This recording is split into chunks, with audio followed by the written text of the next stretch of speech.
अस्सलाम वालेकुम वरहमतुल्लाहि वबरकातुहू। आज हमको देखना है मुरक्कब जुमला। पिछले लेक्चर में हमने मुफर्रद जुमला समाअत किया। आइए अब मुरक्कब जुमला देखिए। मुरक्कब जुमला जो है तो किसे कहते हैं, क्या होता है, इसकी पहचान कैसी है, इसको कैसा पहचानेंगे।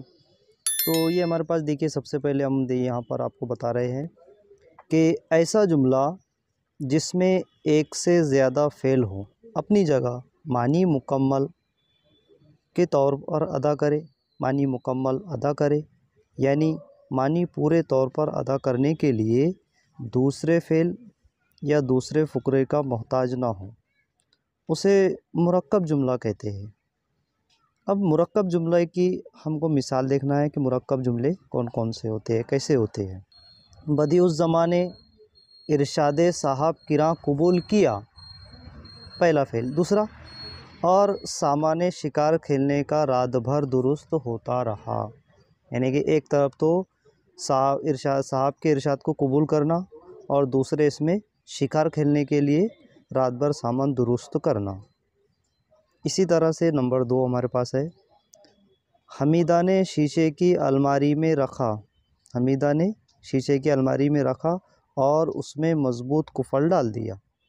पहला अमल हुआ शीशे की अलमारी में रखने का और दूसरा अमल हुआ कुफल लगाने का। आइए तीसरा जुमला देखिए आप, उसकी आंखें बंद है और वो कुराए जा रही है।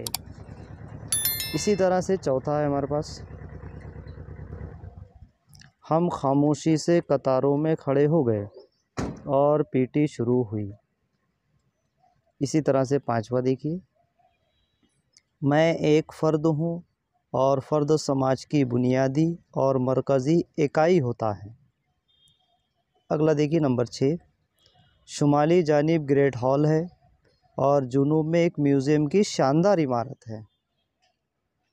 नंबर 7, सूबाए कांसो में 12 लाख से ज़ायद मुसलमान आबाद हैं और पूरे सूबे में तकरीबन 1200 मस्जिदें हैं।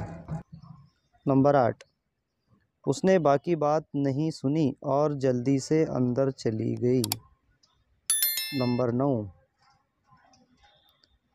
बहुत जी दुखा और आधी मसरत छपने की ख़त्म हो गई। नंबर 10 देखिए, मेरे लिए सैरगाहों का तयन ना करे और मेरी शायरी को अपने इस्तेमाल की शय और अपना अलयकार ना बनाए। तो अज़ीज़ तलबा व तालिबात, ये था आज हमने जो है तो मुरक्कब अल्फाज समाअत फ़रमाएँ। अगले लेक्चर में हम जल्द ही मखलूत जुमला लेकर आएंगे। तो अगर आपको भी कोई ऐसे आपके पास जुमले हो जो मुफर्रद है, मुरक्कब है, अगर समझ में ना आए तो आप हमको कमेंट करके पूछ सकते हैं।